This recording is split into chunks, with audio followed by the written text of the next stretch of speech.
born of inner depth, never reserved for a few, greater for being given. It lives in prizing bonds over possessions, a large-heartedness that elevates even as it uplifts. Shiv's glassware made of great character.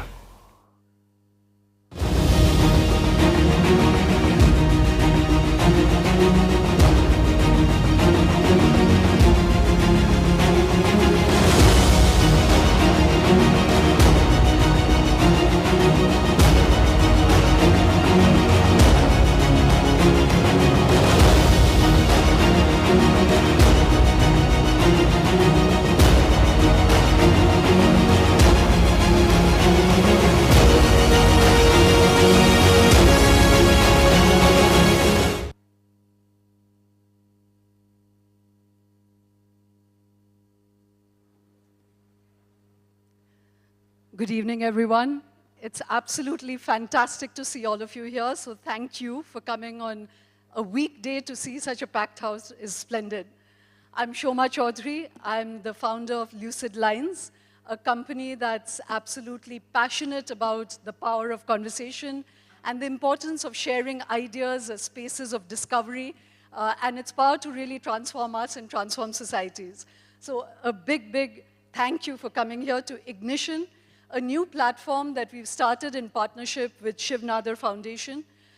Shiv Nadar Foundation is something that all of you have heard of. You know, it's the philanthropic wing of HCL, one of the largest technology companies in the country. And Shiv Nadar is, like us, passionate about enlightened citizenship. It believes in the power of transformative education to create a meritorious society. And they really walk their talk. They've spent more than $1.1 billion on creating educational institutions of class, Shiv Nadar University, Institutes of Eminence, the Shiv Nadar schools, one which is right in the neighborhood, new schools that they're starting in Chennai. And they're really wonderful partners to be with because, like I said, we share a common purpose and common vision. And of course, they also back music, art, the habitats. So it's really enlightened citizenship at its best. And they have a lot of their guests here, so a big welcome to all of you. We also have as partners BMW, another brand that really believes in the power of change to look towards the future. They've passionately committed to something called forwardism, which combines technology, luxury, and efficiency with the desire for sustainability and joy. And they have a spaceship outside that they call a car, which is looking at sustainability. It's the first electric BMW i7, and they're wonderful to partner with. I must tell BMW that a lot of people have asked, what is this key for? Is there lottery for cars? So do corner them. And then, of course, Shivas, that's always wonderful partners. They believe in the spirit of conversation, you know, even if we're only looking at their glassware. And then, of course, we have Brand Avatar, wonderful partners who've managed the event for us, and DLF, which is wonderful hosts. I'd like to give a shout out to my husband and partner, Aditya Puri, and Dibyangi, Valmik, Kabir, and others on the team, Pratik Purkayast, who've helped us bring all of this together. And of course, the biggest thanks to all of you to take time out on a weekday in a city like Delhi and Gurgaon. A big cheers to all of you. Thank you for being here. Just one line about Ignition. You know, as we said, as you can see, there are keys everywhere because we're hoping through this platform to explore keys to different worlds. And you'll see that epitomized today when all the 3 sessions that we have today are really keys to different worlds. And I'm very, very excited to be starting in Delhi with someone who epitomizes the idea of ignition. You know, a self-starter, as he self-declaredly says, a man with no plan B. We have BMW as a partner, but this is somebody who cycled 70 kilometers every day to pursue a passion. And he's a Gurgaon boy. You know, his CV is very large because he's a National Film Award winner, he's a Filmfare Award winner. But more than the CV, I think what is so special to have him here is because when you look at his canvas, what you see is real eclecticism from films like Queen and Kai Poche, Aligarh, Shahid, you know, Stree, to something like right now a film called Bheed, which I hope all of you have seen, which is the first film that looks at what happened in the exodus, the migrant exodus during COVID. And through all of that is running a vision that marks the man. So, ladies and gentlemen, before I announce his name or call him on stage, I'd like to show a short film that evokes for us the sheer passion of the man. So, I'm going to hold on to announcing him. Please watch.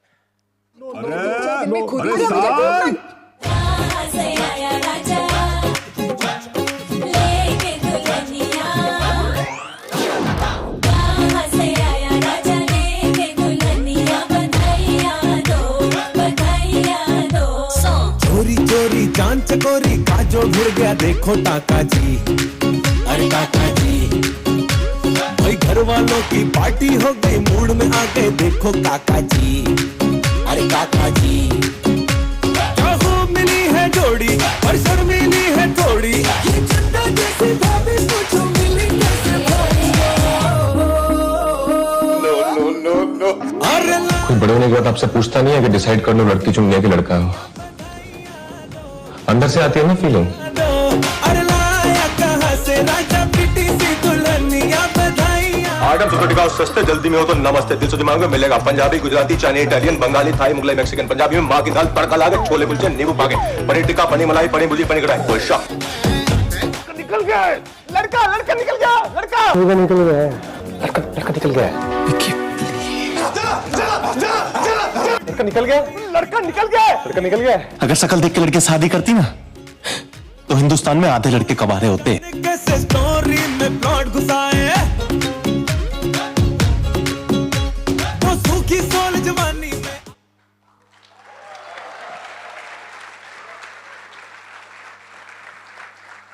So, ladies and gentlemen, the master of multiple faces, the man who disappears into his roles, the actor extraordinaire, Rajkummar Rao.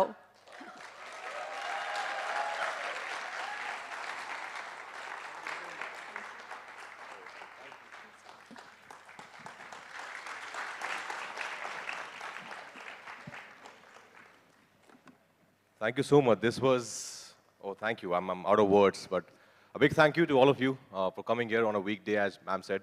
And I'm so happy to be here, you know, in Gurgaon, my hometown.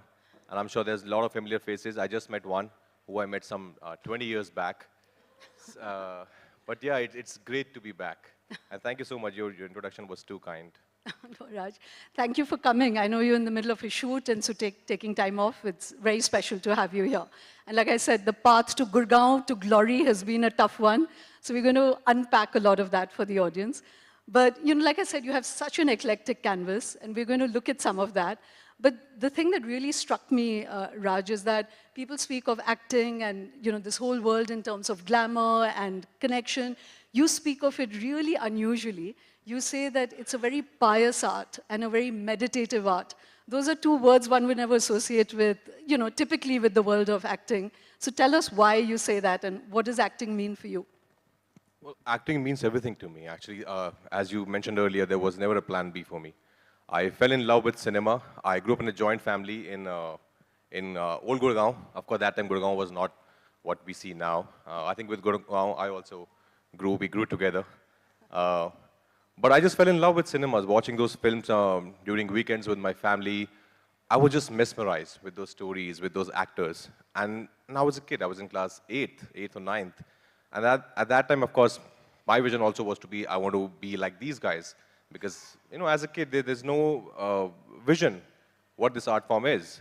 But I decided then and there, that's what I want to do. I want to be an actor. I want to act in movies. And the journey started from there. I started doing theater in Delhi, in Gurgaon, in my college. Everywhere that I could manage, I was there, present there, just working the hardest. And then film school happened. So FTII really changed my life. I think most of the credit I would give to FTII.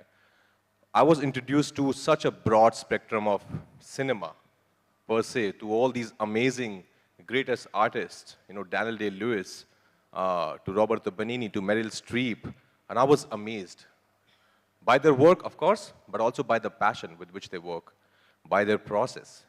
And there I realized that acting is not only about saying heavy dialogues, build a body, look the same in every film.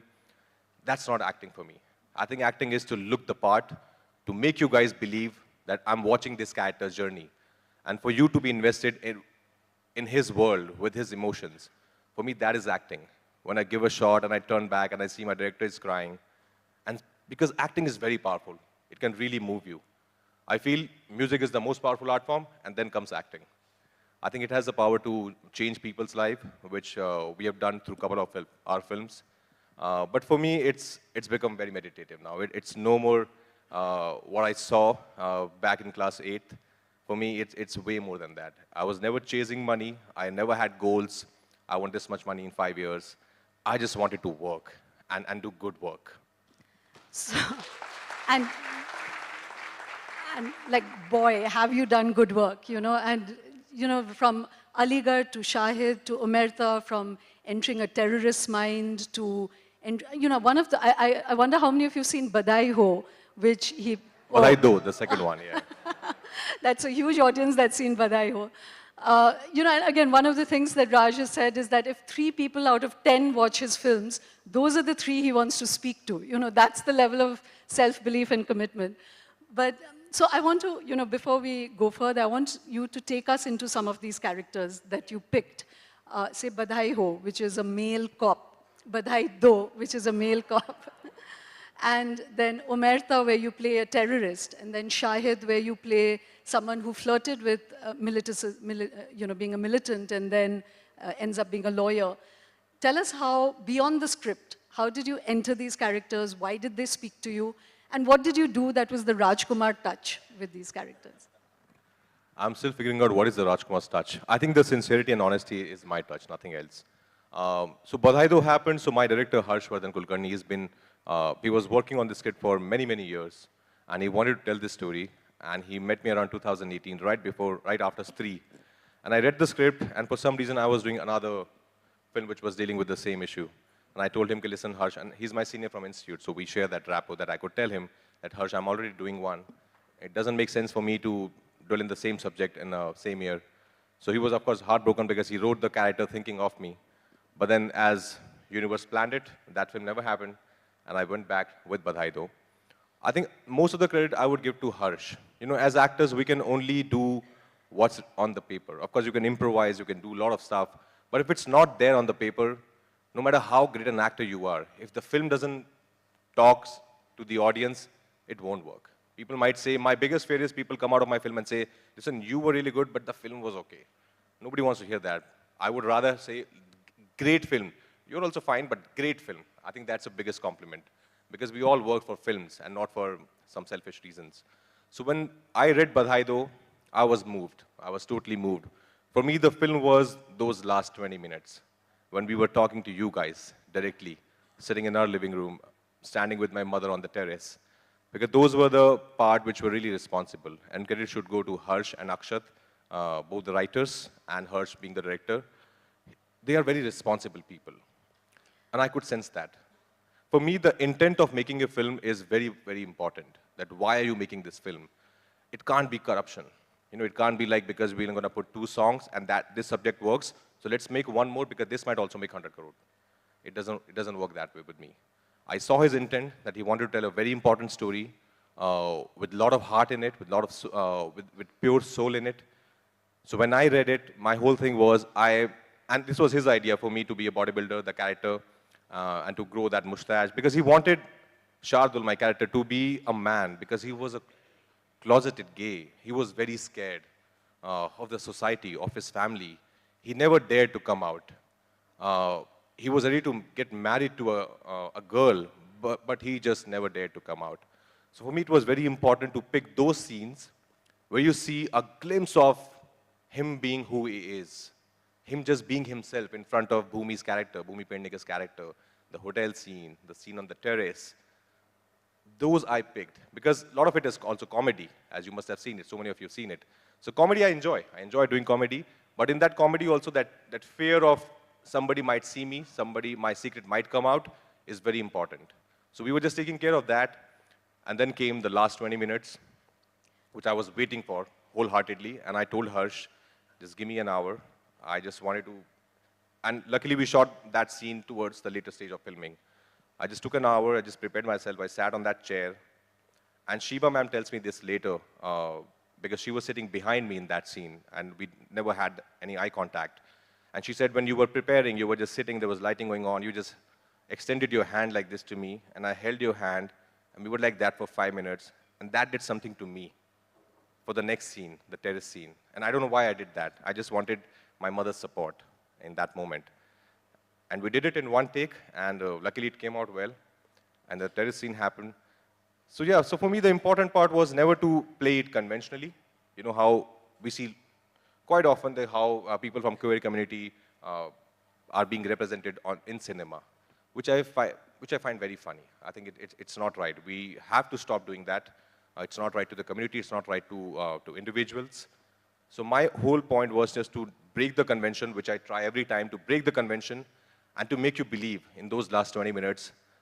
And trust me, ma'am, when I say this, we got so much of love. There are stories where people have called us, messaged us, saying, thank you so much for making Badai Do. I saw it with my mother, and I came out in front of her after the film, and she was crying, I was crying, and we both just hugged. I think that's the power of cinema. So, Raj, again, I'm just going to take you quickly through a couple of other characters which were really off the rails, difficult to do. One is Omerta, where you played Omar Sheikh's character. He's one of the most dreaded terrorists of our time. He's a living man. So to play any character, you have to find empathy, right? You have to understand the meaning, what moves. He doesn't see himself as evil.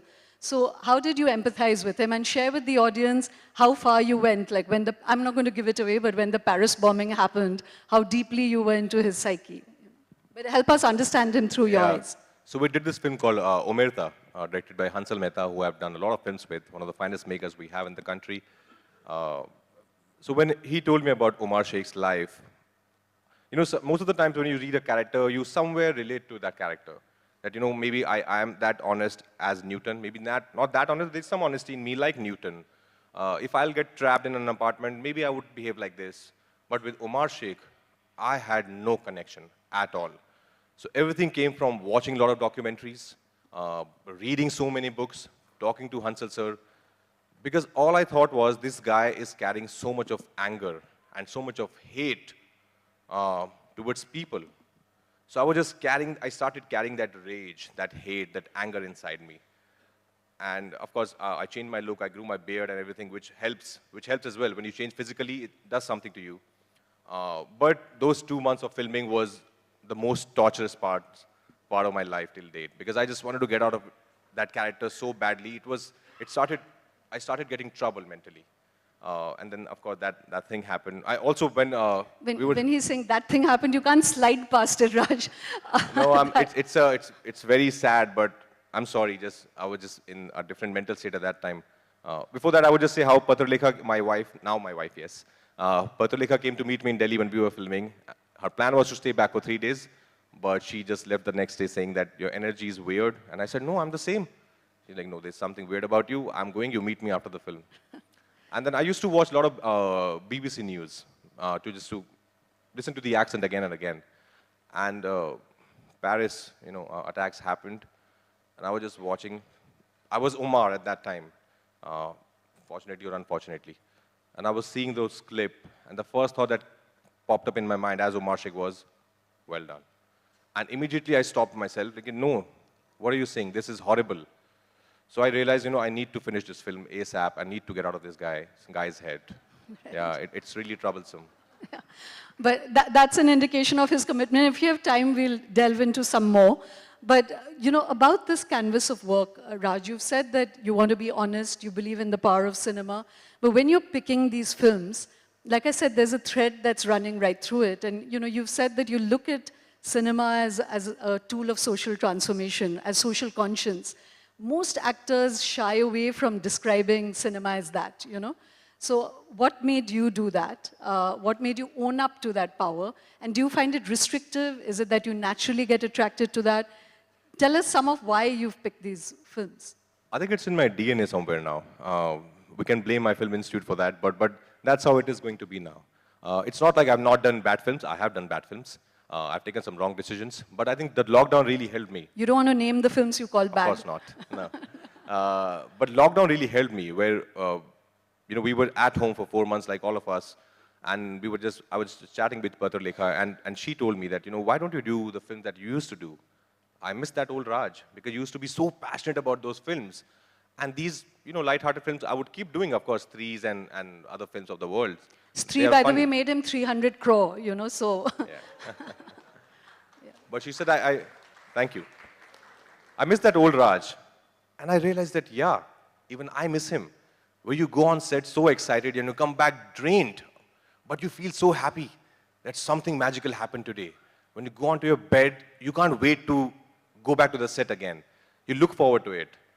And I was missing that in my life. So I decided I'm going to do films, only those films where my heart is.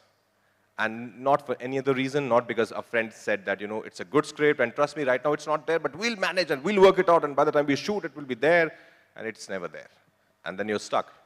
You have to still do it, of course, wholeheartedly, but you're not sure about it. You can see it's going to be a disaster. Yeah, you can see it. In 3 days of filming, you figure out which side it's going. Right.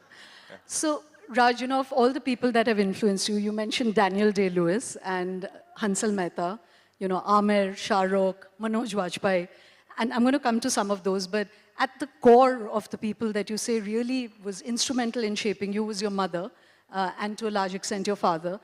But, you know, beyond the cliches of how we describe our mothers, if she was a character, you know, make her come alive for us. What was so special about her beyond just being your mother? Individually for herself, who was she? She was a fighter. So I grew up in a no middle class background, and money was always an issue, but she never made us feel that it's an issue. And she was a fighter. And she was somebody who would go out of her way to help people, and who was very spiritual, who was very honest. So I think for me, all these qualities that I've imbibed only from her. And I'm just like her, and that's what my family tells me. And I'm very proud to be like her, because she was somebody who, if I won a national award also, I would tell her, you know, Ma, what happened? I won a national award. She'd like, yeah, nice, but you know, there are bigger things waiting. I would tell her anything. She'd like, this is great, but there are bigger things waiting. She would always encourage me. She never, you know how parents are, 2 years in Bombay, there's no work happening. Sometimes they say, why don't you try television? Why don't you do something else? She was like, no. You always wanted to be a film actor, be at it. Sooner or later, you will be there. And I'm telling you, you will be there. The kind of belief she had in me was, I don't know where it came from, but it was just insane. So, you know, I'm going to come back to her because I want to know a little more about her. But when you're saying that she filled you with this self-belief, like, I'd like the audience to understand how hard that, you know, we always meet people when they've succeeded. So it's important to know what led to that, the ignition, you know, before you arrive. So how tough were those years? Because also physically, like, this is a very grueling industry that wants you to be fair, tall, dark, well, tall, handsome, fair, and you didn't fit the bill. So were there times when you really doubted your physique, did you dislike how you looked? You know, Anil Kapoor has said on a stage that I was hosting, he said he used to look into the mirror and everyone wrote him off and he kept saying, you're a handsome bastard. He's still saying that. Till date, he's saying that. You're the best. And he inspires us so much. Yeah. So did it you? is. No, it was tough. I won't say it wasn't tough. I don't have those sad stories where I was sleeping on footpaths, but I'm sure there have been people like that. But it was very tough. There were days when there were like just 18 rupees in my account, and we didn't know where the next meal would come from.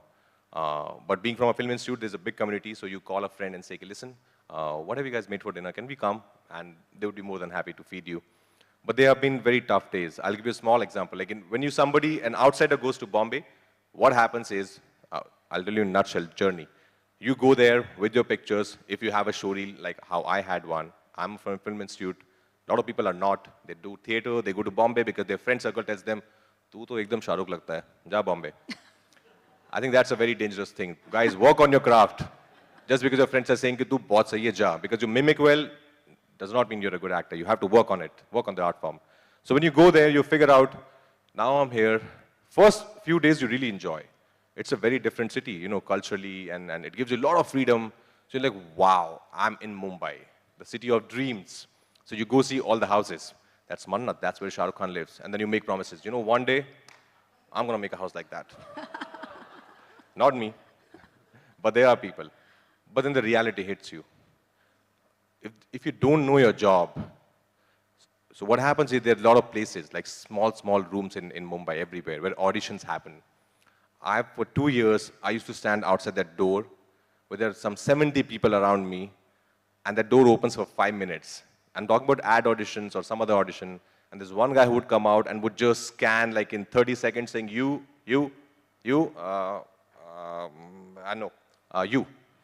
guys stay, rest of you go back. Done. And you face that every day. It's not easy. I think anybody who thinks of becoming an actor, it's the toughest decision, guys. A lot of guts. It needs a lot of guts to face that every day and still be at it. That, you know what, it's fine. Somebody would open the door and say, you, stay.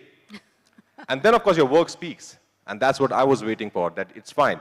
Nobody was auditioning me for lead parts. They were like, ye chota part hai, ye dost ka part hai, do this, do that.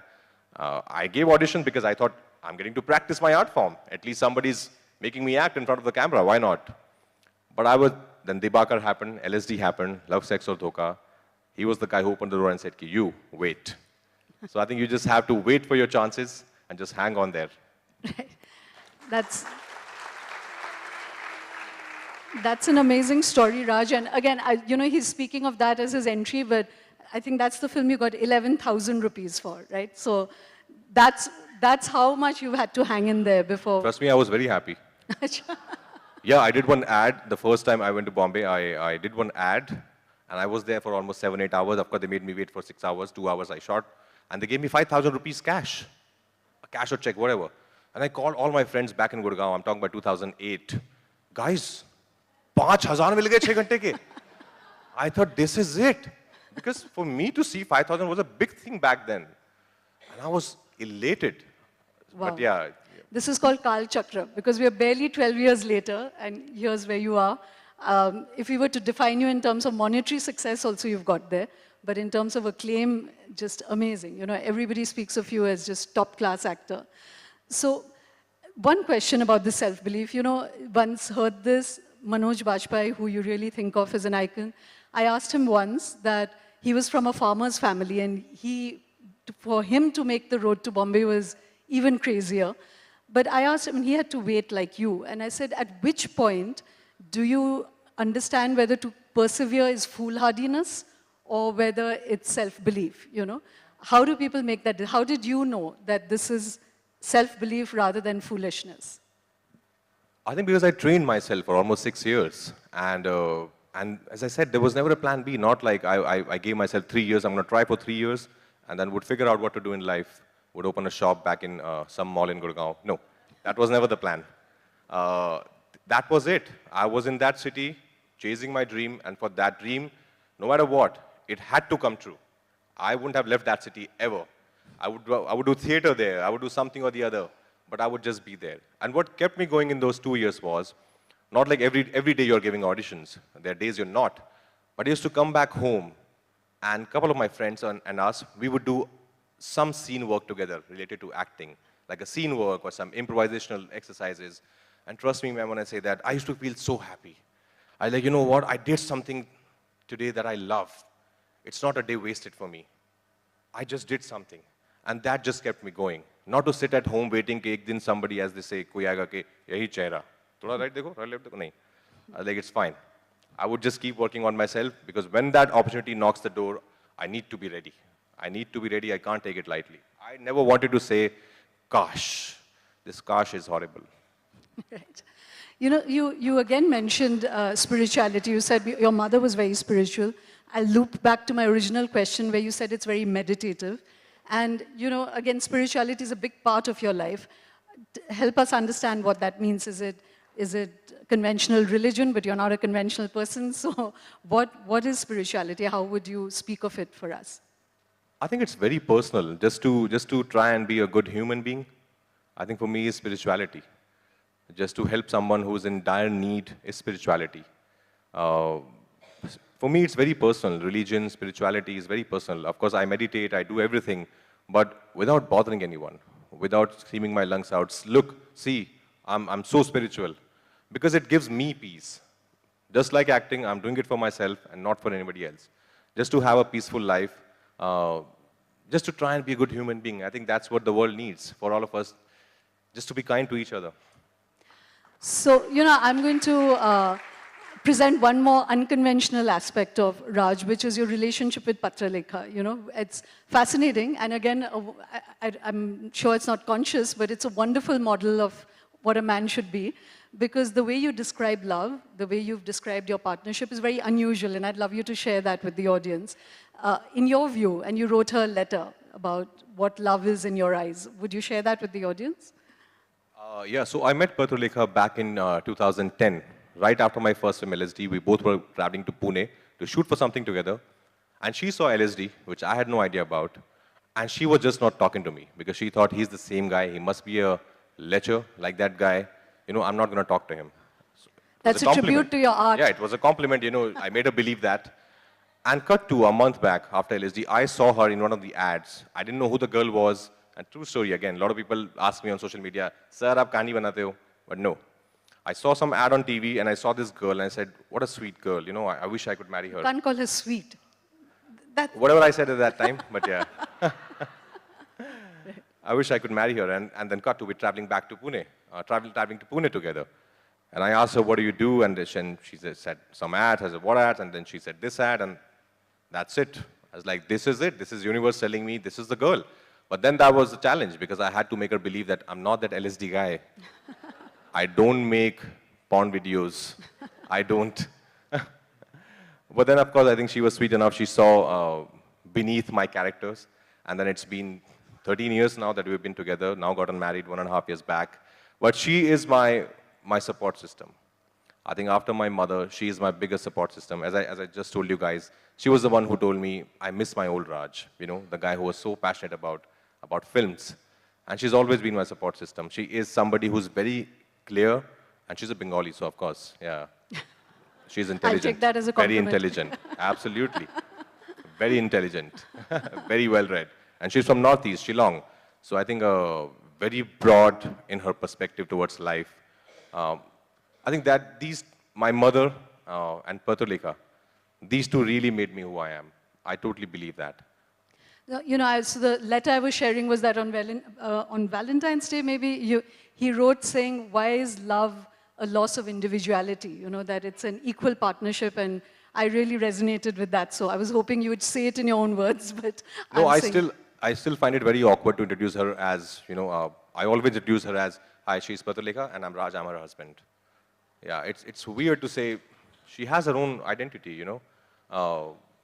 So yeah, in fact, when someone tweeted saying Patulika is Raj's girlfriend, he tweeted back saying, I'm Patulika's boyfriend, you know. So yeah, that deserves a clap, you know, for being a guy like that from Gurgaon, you know. From Gurgaon, imagine. Yeah. But Gurgaon boys are sweet, don't say like that. So Raj, you know, this film Bheed that you just did, it's, again, it's that gap between something that you have conviction about but which a market may not love. And sadly, the film is gone in just a week or 10 days. It hasn't done well. But it's definitely a story that needed to be told. I don't know how many people have seen the film. But will you share for us again, you've seen it, okay? Tell us, again, the heart of the film, and why did you want to make that film? You know, what was the kernel of the story? And then tell us, when you saw that exodus, you know, what did it say to you about you as a person, us as a people, as a country? Give us what you felt, you know, and did the film make you see differently? No, absolutely. I think first I'll talk about Anubhav sir, who is such a woke filmmaker. You know, he is very sensitive about things in life. If he sees something, some injustice happening in the society, he wants to tell that story. He's done that starting from Mulk to Article 15 to Thappad. Anek also he tried. When Bheed happened, I always wanted to work with him. I think that's the beauty about him, that he would talk about these social issues, but eventually the film would be about human emotions. You know, he would write these characters that you guys would invest in. So when Bheed happened, we all have seen those images, you know, those thousands of migrant workers walking back to their respective places. But we don't know what happened to them after that. And I was just like that guy. Of course, we all felt horrible. We all felt very sad about it. But we don't know their story. What happened to them once they reached back? Whether they came back, whether they didn't come back, what happened? I think that's where Anubhav Sinha comes in. He would tell you things that are unheard of. And when I read Bheed's story, Bheed's script, I was very moved. It doesn't only talk about migrant workers. That's the biggest, of course, part of the story. But it talks about a lot of things. There are a lot of layers in the film. And I know so many of you have not seen it, but it will be out on Netflix very soon. Please watch it, guys. It's an important film. It's a very well-made film. We got so much of love for that film. But it's a film that had to be made. We cannot just forget what happened. As a world, I think we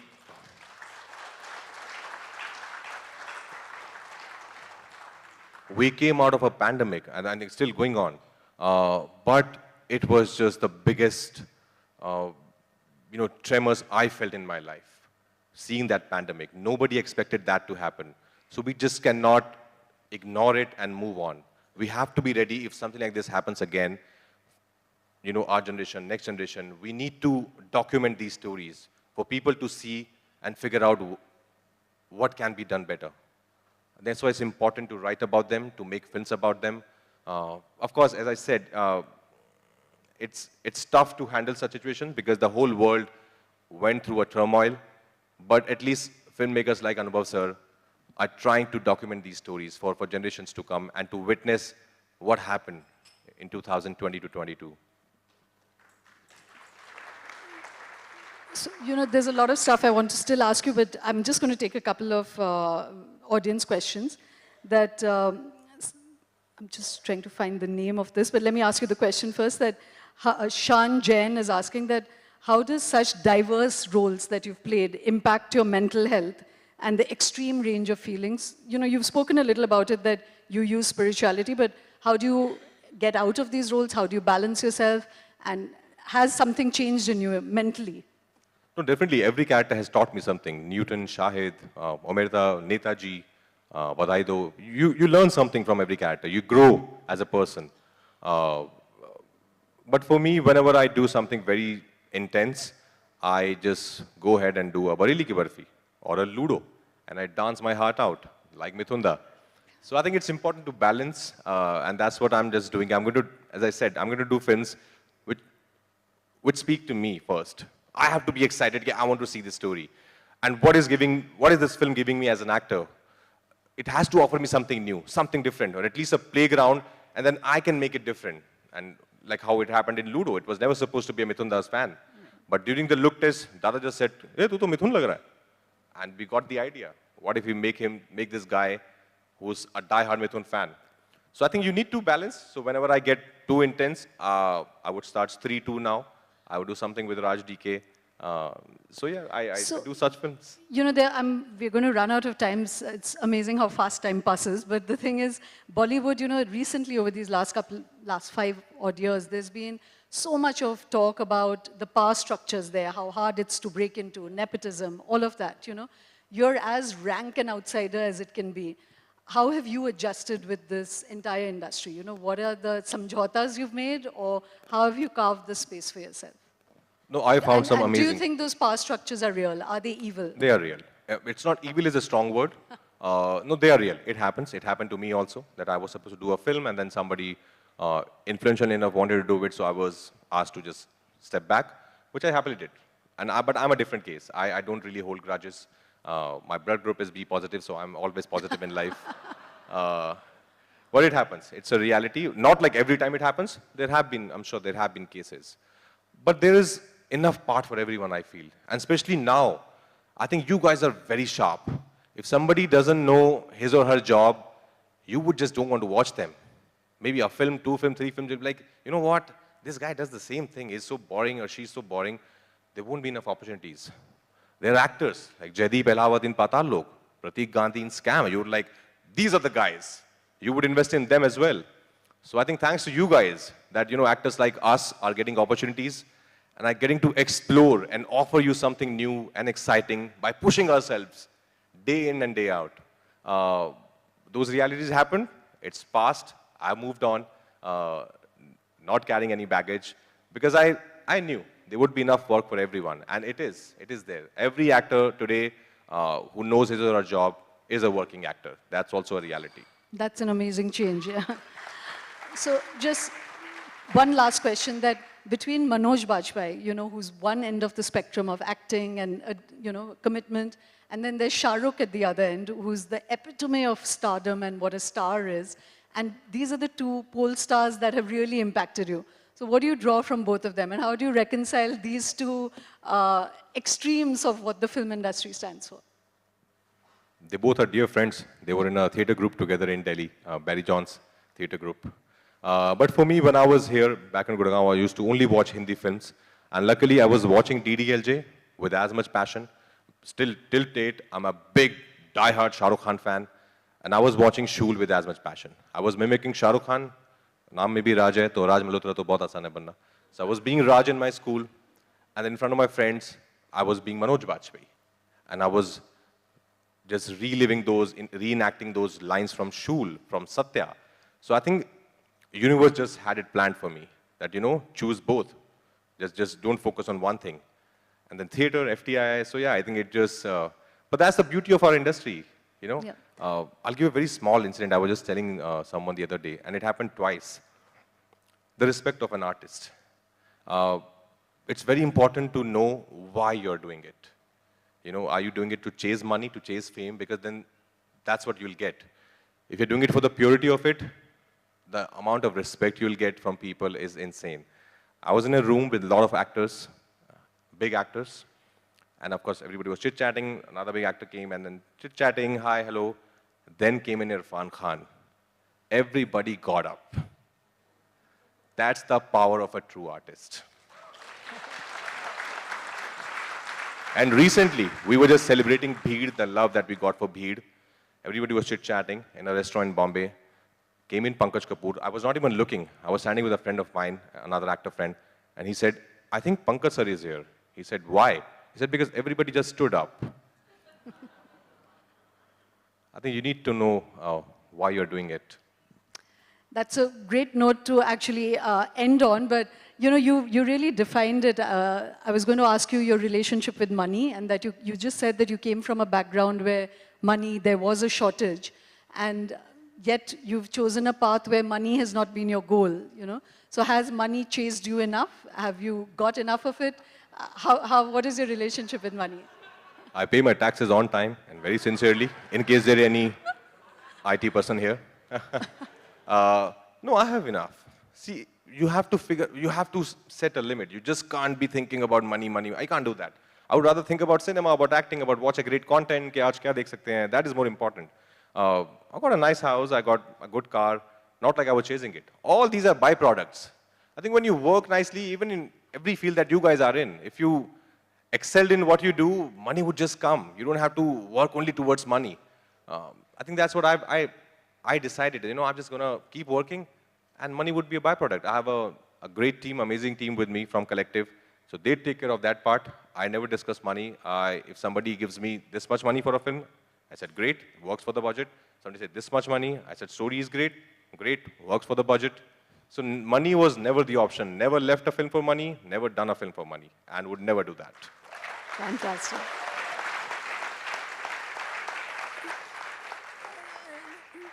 Raj, sadly, we are meeting you at a time when both your parents have passed away, you know, and I just wanted to share with the audience that both his parents passed away when he was actually shooting in the middle of a film, and he came back for their funerals and went back the very next day. Am I for your mother? You went back the very next day. You know, before she passed away, at any point in your life, did she say you've arrived? Did she feel you arrived? Mothers are too special. I think for them, just seeing a small news article on the 10th page of a newspaper in that corner would be like, you know what, I think you've arrived. There are bigger things waiting, but I think you've arrived. I think mothers are just amazing.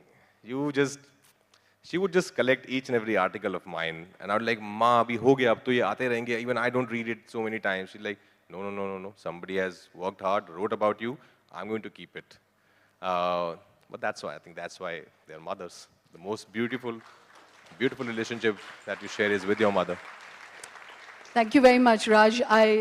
You know, because we have other sessions lined up and want all of them to run on time, but I don't know if it's the light in your eye, but just now when I mentioned your mother, it still looked like your eyes glistened, you know, and... Oh, you miss her, yeah. Yeah. The only thing you feel is, I wish I had more time with her. But yeah, somewhere we'll meet again, all of us. Yeah. But, you know, this is the first time I've done a conversation entirely about an artist's craft. No other, you know, and he'd said, let's not get into any sort of other geopolitical conversations, but by saying he pays his taxes on time is a very big political statement. That's being a responsible citizen. Keep my city clean, pay taxes on time. I think that's a really big political statement. But no, what I wanted to say is that this is the one conversation we've had purely about craft and art. But for me, at least, it's been a really affirmative conversation about passion and the power of passion. And your mother left us a great gift So thank you very much, Raj, for being here with us. Thank you so much. And like Pankaj Kapoor and Irfan, maybe he deserves a standing ovation.